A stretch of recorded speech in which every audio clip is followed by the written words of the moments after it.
Assalamualaikum warahmatullahi wabarakatuh. Mustamiin tema sejarah.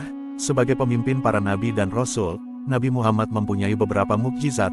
Misal diantaranya adalah Al-Quran, yang merupakan mukjizat Nabi Muhammad yang paling besar, membelah bulan, dan masih banyak lagi mukjizat Nabi Muhammad Shallallahu Alaihi Wasallam. Mustamiin tema sejarah. Pada kesempatan kali ini kami akan mengangkat kisah salah satu mukjizat Nabi Muhammad Shallallahu Alaihi Wasallam, yaitu terbelahnya bulan dan Islamnya Raja Syria. Kisah ini dimulai setelah Abu Jahal dan gerombolannya merasa tidak mampu menghadapi Nabi Muhammad Shallallahu Alaihi Wasallam, sementara dakwah beliau makin hari makin tinggi dan orang-orang makin banyak yang beriman kepadanya. Kondisi inilah yang mendorong kaum kafir Quraisy mengirim surat kepada Raja Syria, yang bernama Habib bin Malik, yang isinya sebagaimana berikut ini. Harusnya diketahui oleh sang raja bahwa telah muncul di antara kami seorang tukang sihir yang sekaligus pembohong. Dia hanya mengakui satu Tuhan dan satu agama. Dia mencaci Tuhan-Tuhan kami. Setiap kali kami menghadapinya dengan berbagai argumentasi, selalu saja dia mengalahkan berbagai argumentasi kami. Hari ini agamamu dan agama leluhurmu telah lemah. Temuilah dia sebelum agamanya makin tersebar luas kemana-mana. Merespons surat tersebut, Habib bin Malik langsung berangkat ke Mekah bersama dengan 12 penunggang kuda. Sesampainya di Al-Aqtah, sang raja dan rombongan berhenti, lalu Abu Jahal dan para pembesar Mekah langsung menyambutnya dengan berbagai hadiah. Habib bin Malik langsung bertanya kepada Abu Jahal tentang Nabi Muhammad Shallallahu Alaihi Wasallam. Namun Abu Jahal tidak menjawabnya, namun Abu Jahal berkata, "Tuan, tanyakan saja langsung kepada Bani Hashim." Orang-orang Bani Hashim yang hadir di situ langsung memberikan jawaban, "Kami mengenal Muhammad sebagai orang yang jujur di waktu kecil. Setelah umurnya mencapai 40 tahun, dia lalu mencaci Tuhan-Tuhan kami dan menyebarkan agama yang bukan merupakan agama leluhur kami." Setelah mendengar penjelasan tersebut, Raja Syria itu berkata, "Bawa dia kemari. Kalau tidak mau, paksa saja." Mereka pun minta seseorang yang mau memanggilnya. Lantas Abu Bakar kemudian bersedia mendatangi Rasulullah dengan membawa pakaian merah dan surban hitam.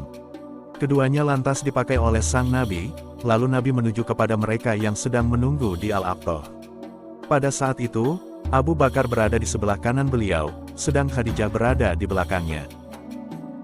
Ketika Habib bin Malik melihat Nabi Muhammad Shallallahu Alaihi Wasallam, raja itu berdiri dalam rangka memuliakan beliau. Ketika Nabi Muhammad duduk, cahaya pun berkilau-kilau di wajahnya, mereka semua diam, dan dirundung rasa takut. Kemudian terjadilah dialog antara Raja Syria dengan sang Nabi Shallallahu Alaihi Wasallam. "Muhammad, engkau tahu bahwa semua nabi itu memiliki mukjizat, apakah kau punya mukjizat?" tanya sang raja. Nabi Muhammad menjawab, "Apa yang kau inginkan?" Raja itu menjawab, "Aku ingin matahari terbenam sekarang. Lalu muncul rembulan, kau turunkan rembulan itu ke bumi, terus kau belah menjadi dua. Lalu rembulan itu menyatu kembali, naik lagi ke langit dengan terang benderang." Mendengar permintaan Raja Syria itu, Nabi pun bertanya, "Apakah kau akan beriman kepadaku jika permintaanmu itu aku penuhi?" Setelah dialog tersebut, Nabi Muhammad lalu naik ke Gunung Abi Qubis. Di sana beliau salat 2 rakaat dan berdoa kepada Allah Subhanahu wa Ta'ala. Selepas itu malaikat Jibril turun menjumpai beliau dan berkata, "Sesungguhnya Allah Ta'ala menundukkan matahari, rembulan, siang, dan malam untukmu. Dan Habib bin Malik memiliki seorang putri yang lumpuh, tidak punya kedua tangan, tidak punya kedua kaki, tidak punya kedua mata. Sekarang Allah Ta'ala telah mengembalikan anggota-anggota tubuh itu pada putri sang raja." Setelah itu Nabi Muhammad turun dari Gunung Abi Qubis. Nabi Muhammad lalu menunjuk matahari dengan jari beliau. Lantas matahari itu berlari ke arah barat, lalu terbenam, malam menjadi kelam, purnama muncul dengan terang benderang. Lalu Nabi Muhammad menunjuknya dengan jari beliau, rembulan itu pun bergerak menuju bumi, lalu terbelah menjadi 2, kemudian menyatu kembali, dan terbang lagi. Begitupun dengan matahari, kembali sebagaimana semula. Melihat mukjizat tersebut, Raja Syria itu berkata, "Masih ada satu syarat lagi." "Baiklah," sabda sang Nabi Muhammad, "kau punya putri yang lumpuh tak berdaya, sekarang Allah Ta'ala telah mengembalikan anggota-anggota tubuhnya dan menjadikannya sehat." Demikianlah yang terdapat pada hati sang raja. Setelah menyaksikan peristiwa kala itu, dengan riang dan penuh keyakinan, Habib bin Malik, sang Raja Syria, menandaskan, "Wahai penduduk Mekah, aku tidak akan kufur lagi setelah beriman." Ketahuilah sesungguhnya aku bersaksi bahwa tidak ada Tuhan selain Allah, dan sesungguhnya Muhammad adalah hamba dan utusannya. Sementara orang kafir yang menyaksikan peristiwa ini, mereka tetap pada kesombongan mereka dengan mengatakan bahwa semua yang terjadi hanyalah sihir Nabi Muhammad saja. Demikianlah orang kafir, walaupun diperlihatkan mukjizat dan tanda-tanda kebesaran Allah Subhanahu wa Ta'ala, mereka tetap tidak akan beriman, melainkan mereka malah menunjukkan kesombongan dan kecongkaan mereka.